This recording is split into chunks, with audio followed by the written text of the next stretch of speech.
lots of people, but Julianne especially, she's become a very, very special friend, as she is to many of you,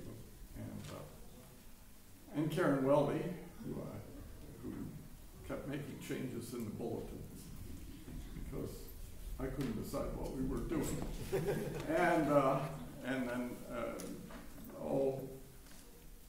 Paul and Scott, and all of those who worked on the sound, and all of you who read. Thank you very much. I have a special thanks. A few of you know that today I did one of the things that is why we need to reduce ourselves to one car. And that is, I put everything in one car and drove the other one.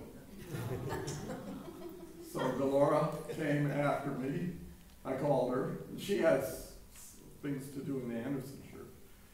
But she called somebody and said, so, drove an hour down here, bought all my stuff. Went back to, I think, play the organ in church there. But thank you very much. Okay. In spite of the fact we now have had a review of the story, thank you very much. We'll start over and start with chapter 37. Oh, by the way, if you want to read this one story that was preserved about Dinah, the daughter, that's in chapter 34. So you can read the Dinah story. Jacob lived in the land of Canaan, where his father had settled as an immigrant. This is the story of Jacob's family. 17-year-old Joseph was tending the flock with his brothers while he was helping the sons of Bilhah and Zilpah, his father's wives. Joseph took to their father a report criticizing them. Israel loved Joseph more than any of his children because he was the son of his old age. Jacob had made him a beautiful long robe. When Joseph's brothers saw that their father loved him more than any of them, they hated Joseph and would not speak civilly to him. Joseph had a dream, and when he told it to his brothers, this intensified their hatred. Joseph said to them, "Listen to my dream. We were binding sheaves in the field. Suddenly, my sheaf rose and stood tall. Your sheaves gathered around mine and bowed down to my sheaf." His brothers said to him, "Do you expect to reign over us, be our king?" That further fueled their hatred of Joseph. Joseph had another dream, which he also told to his brothers. "Look, I have had another dream. The sun, the moon, and 11 stars were bowing down to me." When he told it to his father, as well as his brothers, his father scolded him. "What kind of dreams have you had? Shall your mother, brothers, and I come and bow to the ground before you?" While Joseph's father thought about this matter, the brothers nursed their jealousy of him. So then continuing in chapter 37. So Joseph went after his brothers and found them near Dothan. They saw him from a distance. Before he got to them, they had decided to kill him. They said to one another, "Here comes the dreamer. Let's kill him and throw him into one of the pits. We'll say that a wild animal has devoured him.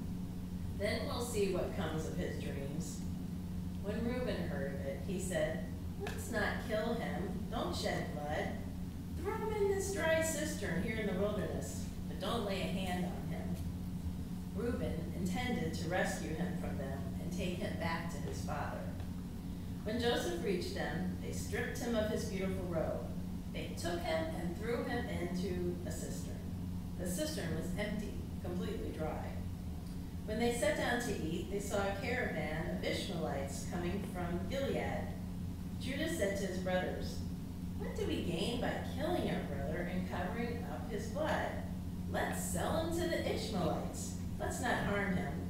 He is our brother, our own flesh." The brothers agreed. When Reuben returned to the cistern and saw that Joseph was not there, he tore his clothes. He returned to his brothers and said, "The boy is gone. What can I do now?"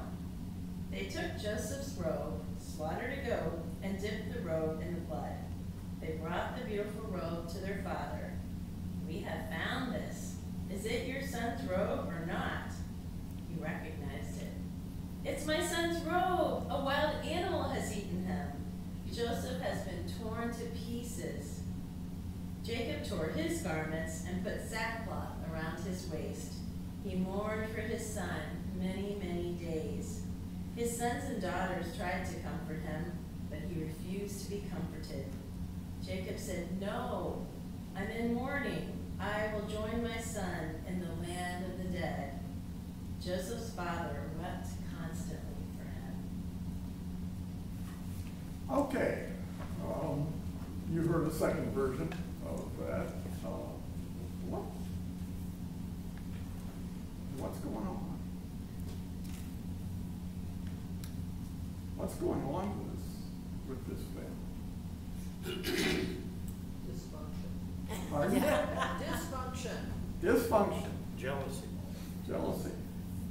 And remember, this is how it began. Began with Ishmael. And then Jacob, who never saw a conflict he couldn't aggravate. And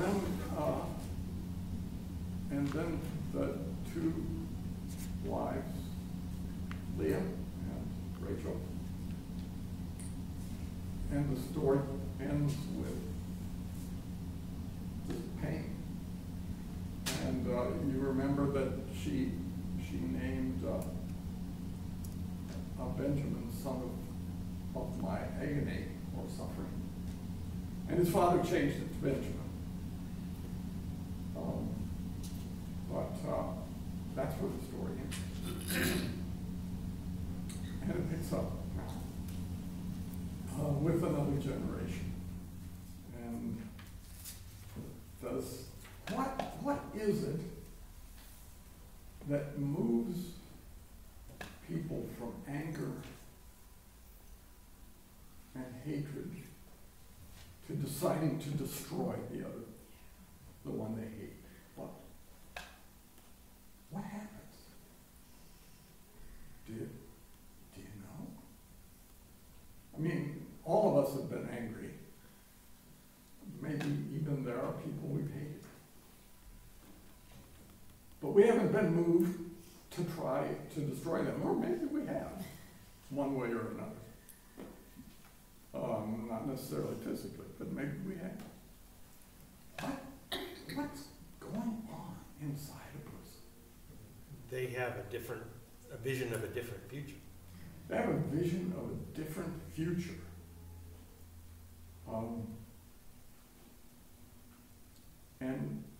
And we see that.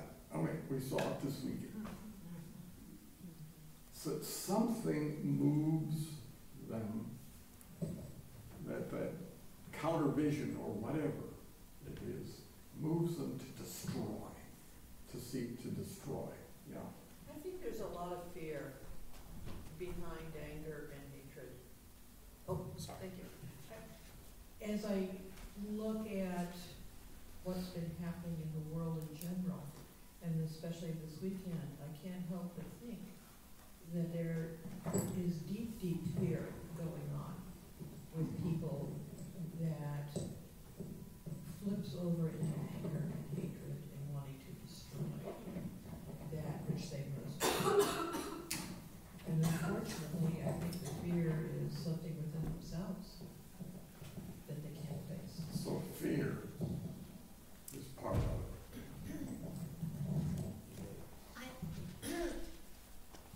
I think you reach, in anger, I think you can reach a point where you really,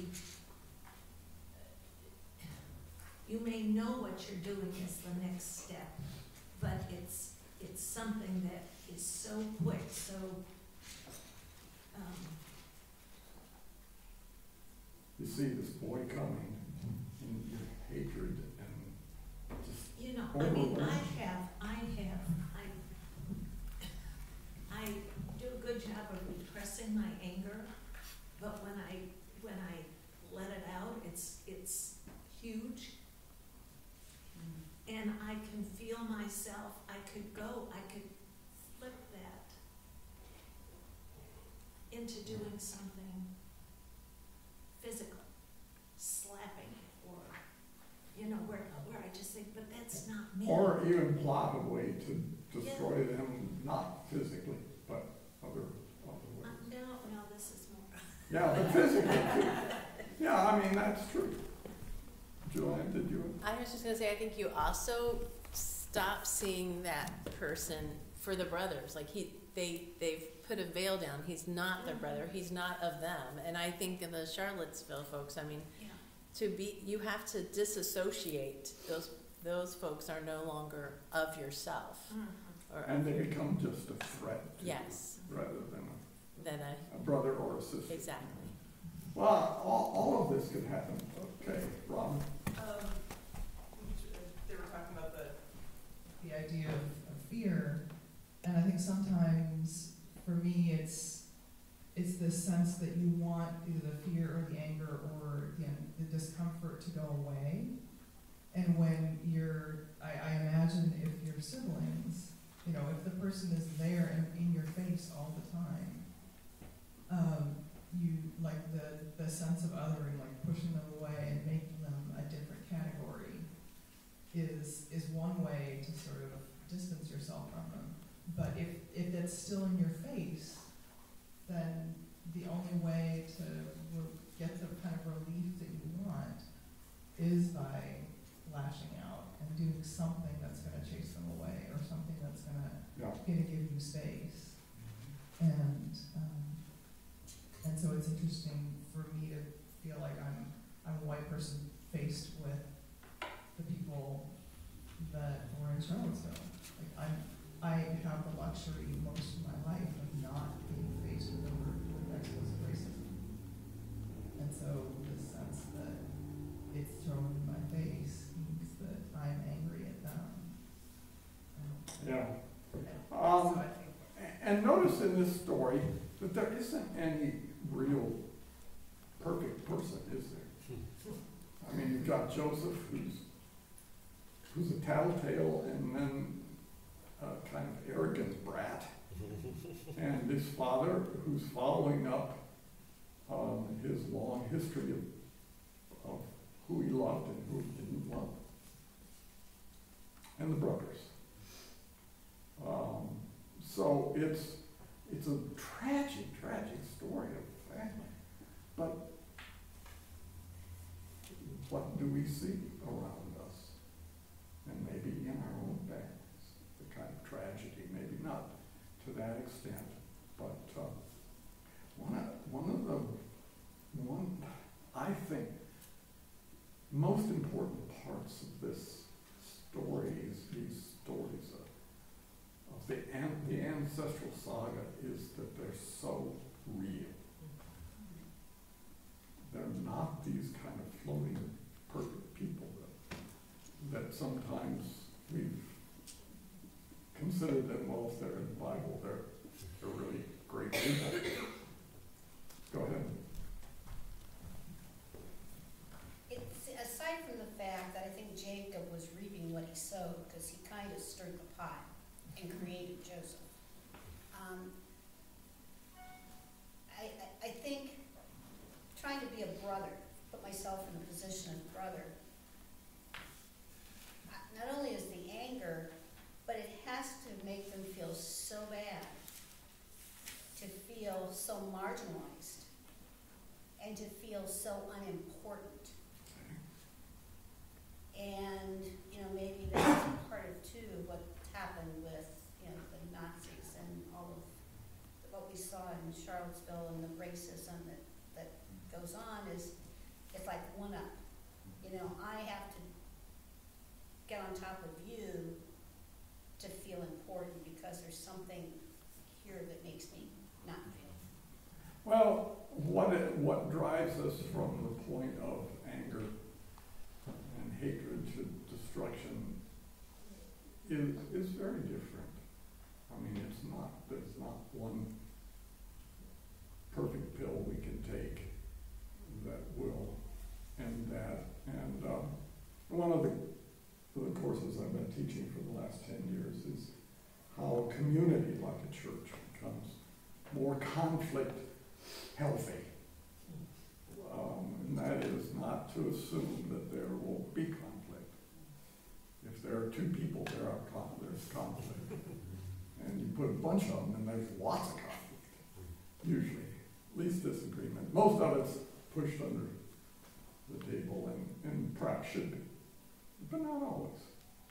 And how we can deal with, at the various stages when it goes from, and it often does, from anger to hatred to taking action to destroy, and how we can interrupt that. Yeah, go ahead. I think to look at it from a different angle, at the time, the firstborn male was the chosen and had the inherent power. And so, sure, Joseph looks like he's showing off, but at the same time, he, as being the chosen one by his father, and by having these dreams, he's really the marginalized who's coming into power, and those who think that they should have the inherited power are enraged, because who does he think he is? He should be in his place. Yeah. So, in the Bible, over and over, God chooses the marginalized. And this is how, when power gets shifted to the right way, to where it's more even, those who think that they should be the powerful and have enjoyed that luxury are the ones who come back with a force because they feel like they're losing. So sometimes, and it is true that God often chooses someone other than the one that the culture would expect. Now, why that happens, I mean, Ishmael gets pushed out, Esau, and 10 of the brothers, why that happens, the Bible doesn't really always tell. It happens. And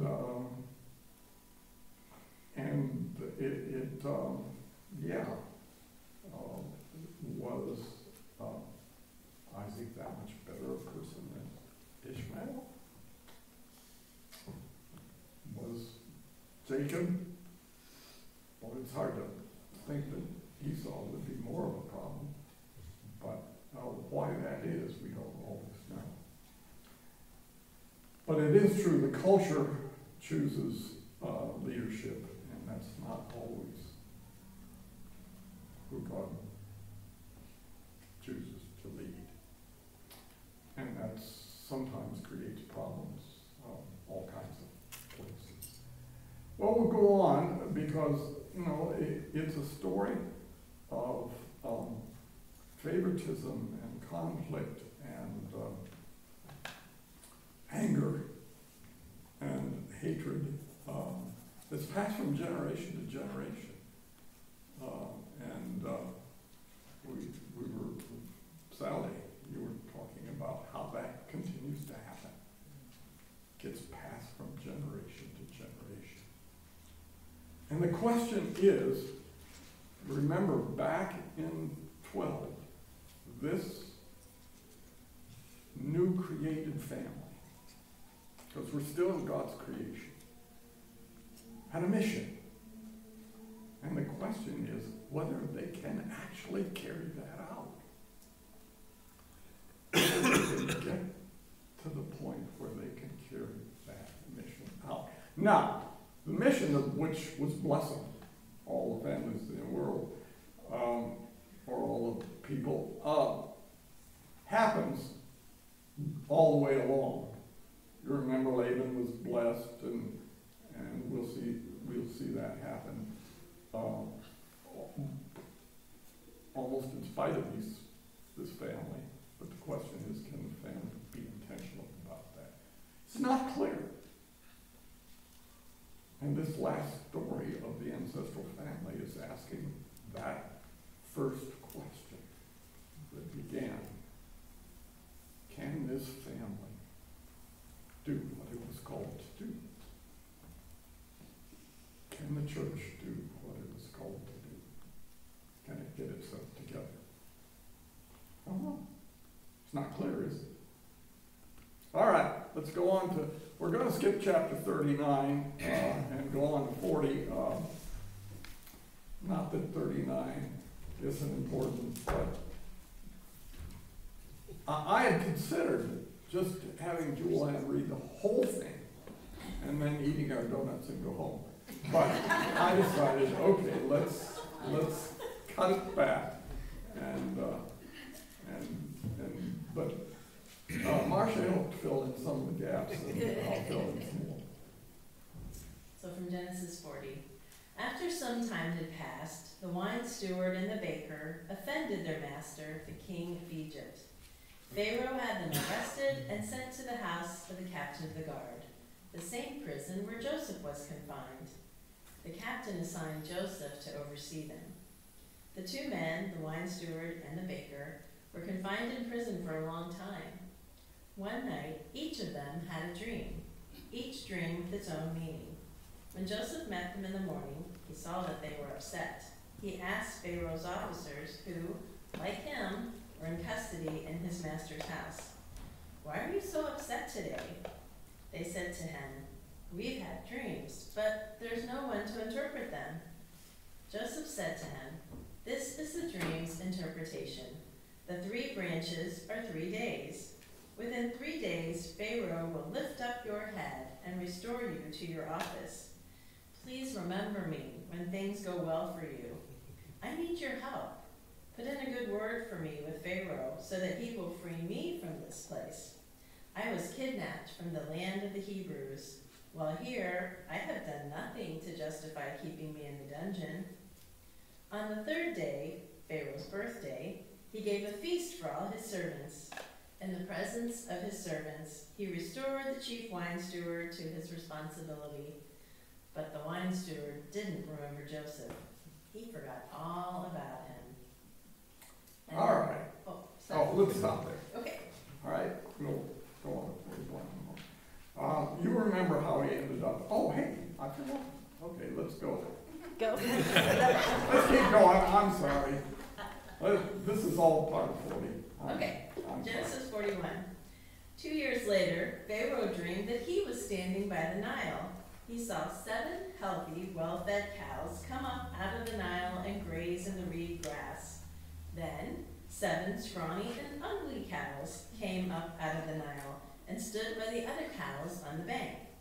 The scrawny and ugly cows ate the 7 healthy, well-fed cows. Pharaoh woke up. It's a good time to wake up. In the morning, Pharaoh woke up really upset. He called together all the skilled and wise men of Egypt. Pharaoh told them his dreams, but none could interpret his dream. Then the chief wine steward said to Pharaoh, "I just remembered what I never should have forgotten. A young Hebrew was with us, a servant of the captain of the guard. We told him our dreams. He interpreted them, telling each of us what our dream meant." So Pharaoh sent for Joseph.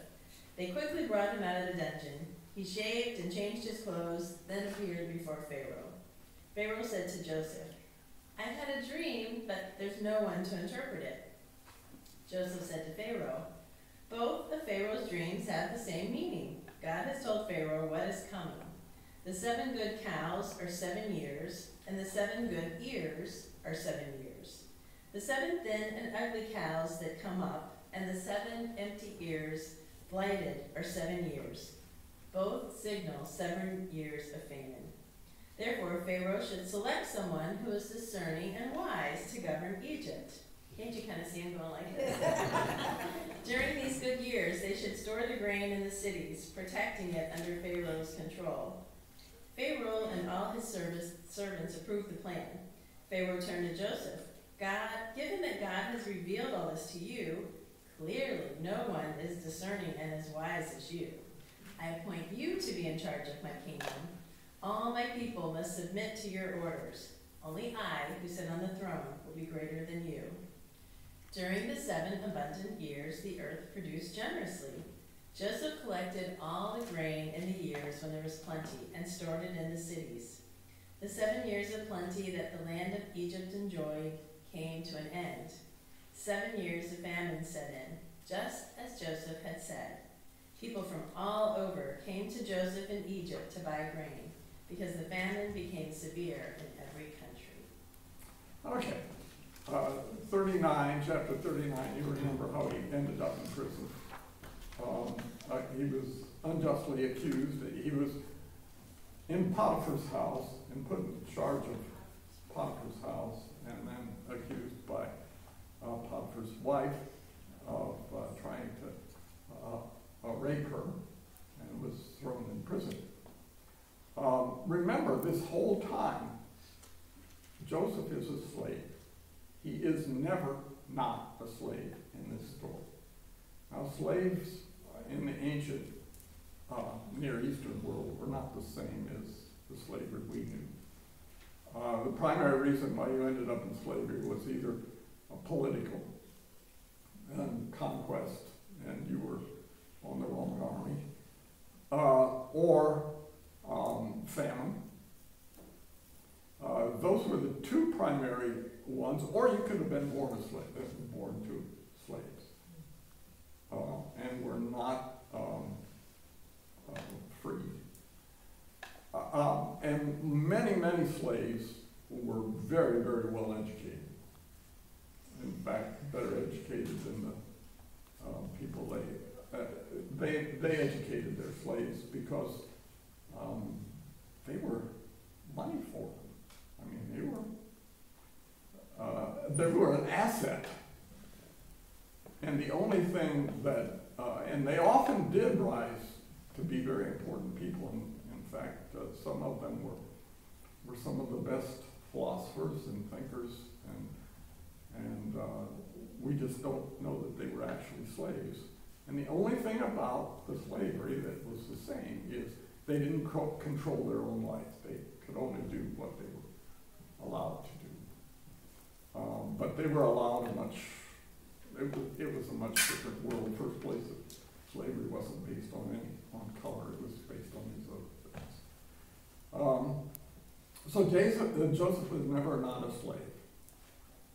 Even when he was elevated by the Pharaoh, he was still a slave. He wasn't freed.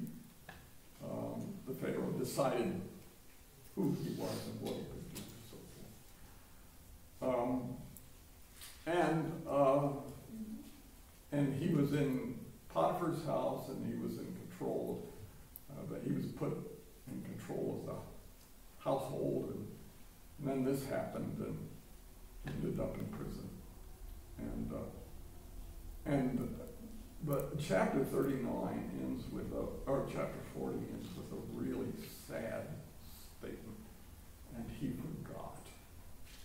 He didn't remember him at all. It looked at the end of chapter 40 as if Joseph's world was over. He was in prison. And the assumption wasn't that you were in prison for a little while. The assumption was that you would die. And when he was forgotten, that's the end of his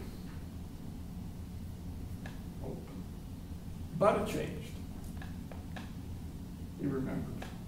He remembered the slave Hebrew person in prison. So it's a very difficult story. I mean, for example, the justice issue with Potiphar's wife was never resolved. He never got justice. That was never resolved. He only was, and God didn't protect him from getting in prison. Didn't protect him from anything. The only thing the text ever says is that God was with him. You don't see God rescuing anybody in this narrative. What you see is God is with us. And that's a different story than you get in Exodus. But throughout this ancestral story, you don't see God coming in as a deliverer. But you're always reminded that God is there. Now, what's God doing? What in the world is God doing? Well, remember what God's promised clear back in chapter 9. And that was that God will forever be creating toward what the Hebrew word picks up as shalom. That whatever's going on, that's what God's doing. And there are some good things that happen that are beyond our explanation. Well, God's not giving up. That there's a kind of power for shalom there. And by that I mean, health, of course, and joy, creativity, community. That's a big word. It's not the word peace as we use the word peace. It's a big, big word. And that's what God's always doing. But you don't see God do it. Now, is this the only place where that occurs? No, look in the book of Ruth, read the book of Ruth, read the book of Esther, you find the same thing. Of the way God is present. Joe? Gene, I wonder if you see Joseph's ambition as being a part of the dynamic here. After all, he had these dreams that he was going to be served by his father and his brothers. He was going to rise to the top of their clan. And now he'd been carried away into slavery where it looked like that could never be fulfilled. Do you suppose that his ambition to be in charge was a factor in the way he related to the people in Egypt? Well, it's clear a couple of things I think about Joseph. And remember, the narrators want you to be talking to. These narratives are conversations. There's a whole lot of, I don't think that's mine. I turned it off. Anyway, these narratives are oral, and a whole lot of stuff isn't said. And they want us to help be, as Marcia did, be a storyteller. So that this story and what is going on, what of these actions, what of the, perhaps the ambition, all it says is that that God was with Joseph. That's all. Now, perhaps I better say something about dreams in the ancient Near East. This thing is full of dreams.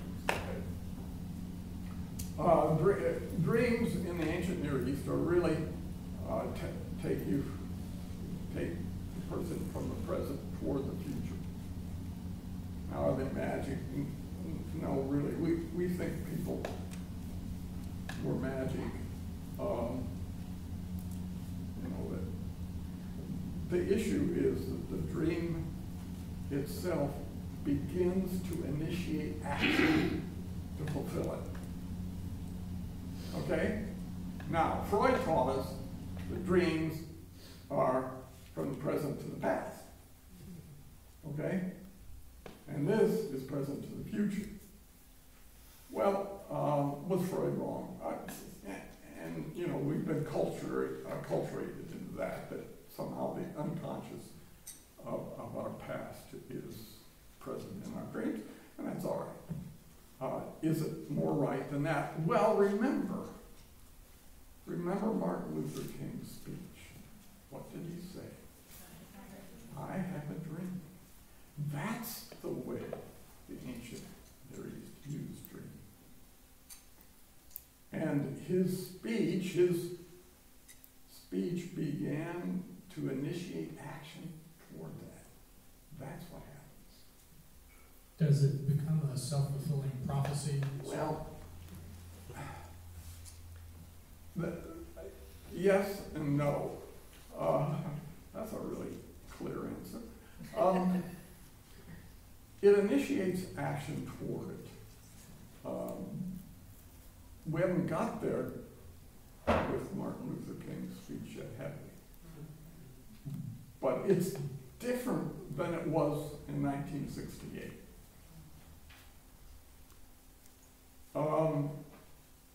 It has initiated action toward that. Does that become self-fulfilling? In some sense it does, because it becomes a part of the way we think about the future. And as long as we remember, and by the word zakar, remember, isn't just called to mind. They didn't separate thought and action like we do. If you remember, you do something about it. It's like, I forgot to put my stuff in the right car. So I did something about it, and Laura had to do something about it too. Zakar, as long as we remember, then the action will in fact happen. Is it self-fulfilling? I mean, that's what action is all about. You envision a different future, you act with that vision in mind, which then fulfills that future. Yeah. So. Yeah, and that's more or less how dream. Now, and that's why in the ancient Near East, somebody else had to interpret your dreams. Remember, Joseph doesn't interpret his dreams. He just lets the brothers interpret them. Okay. He does say, my sheep and my star, but he lets the brothers interpret. Here, he's interpreting it, and it does fulfill itself. Do they always? I didn't look back then, so I don't know. But there was a class of interpreters, educated, wise people became interpreters of dreams. But Pharaoh can't find anybody among those people that can make any sense out of his dream. So he goes to this Hebrew slave. All right, let's go on, because the story line we know pretty well, but let's go on. From Genesis 42. When Jacob learned that there was grain in Egypt, he said to his sons, "Why do you stand around staring at one another? I've heard that there's grain in Egypt. Go, buy grain for us there, so we can live and not die." So 10 of Joseph's brothers went down to buy grain in Egypt. Jacob did not send Joseph's brother Benjamin with him. He was worried that something might happen to him. Although Joseph recognized his brothers, they did not recognize him. Recalling his dreams about them, Joseph said, "You are spies. You've come to see where our land is weak and vulnerable." They replied, "We, your servants, were 12 brothers, sons of one man in the land of Canaan. The youngest remains with our father, but one brother is gone." Joseph said to them, "Here's how you can prove your honesty. Unless your youngest brother comes here, you will never leave this place. If you want to show me that you're honest, let one of you remain in prison while the rest of you return home with food for your starving families. You must bring me your youngest brother." They said to one another, "Clearly we bear responsibility for what we did to our brother. We saw the depth of his anguish and showed no compassion even when he begged us. That's the reason we're in trouble now." Then Reuben spoke up.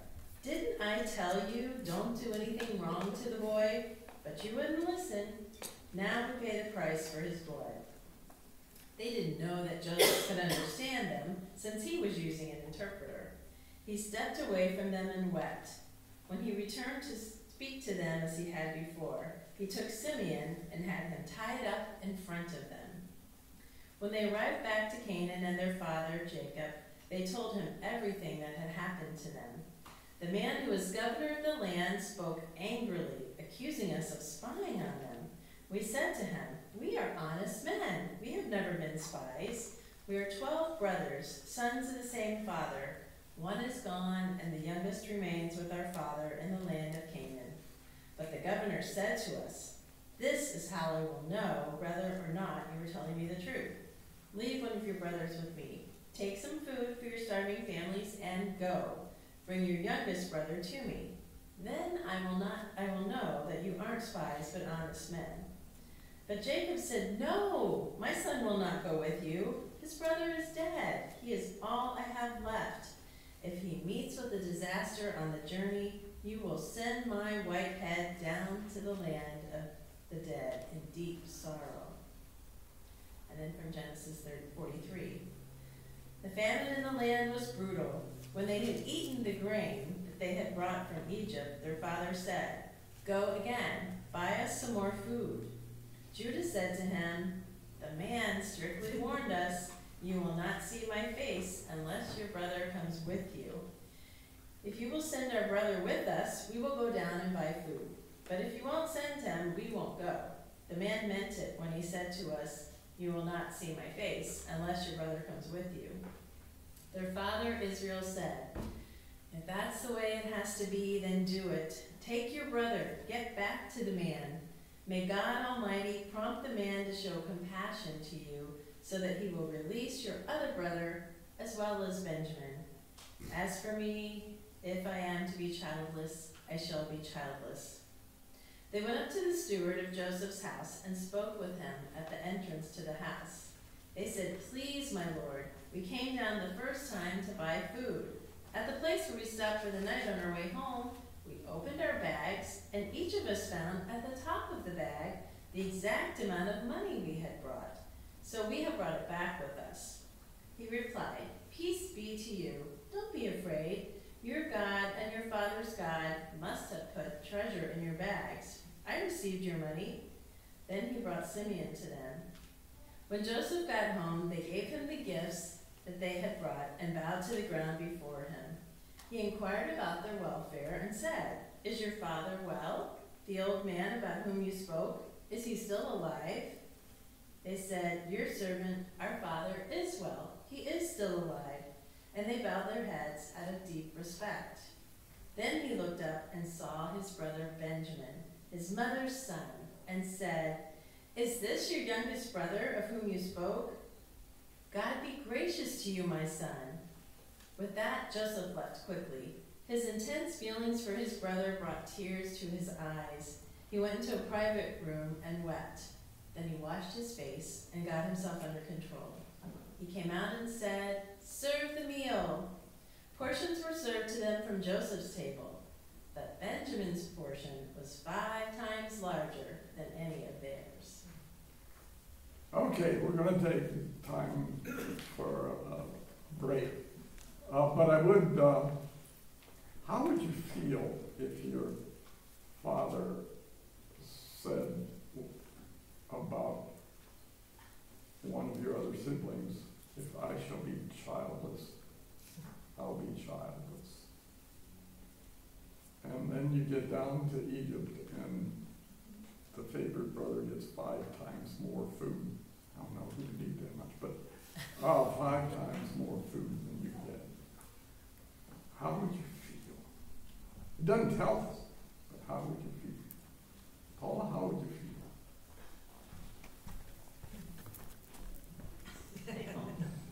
Okay. I guess what's going on in my mind is the father saying, "I will be childless," when he had all those other children disinherited, just ignored. You don't count. Notice You the don't count. father has not changed. So we're gonna ask the question later, Who has changed? And remember, Joseph is still favoring his brother, his biological brother. Who in the world has changed? Okay, now we're going to change and eat donut hole.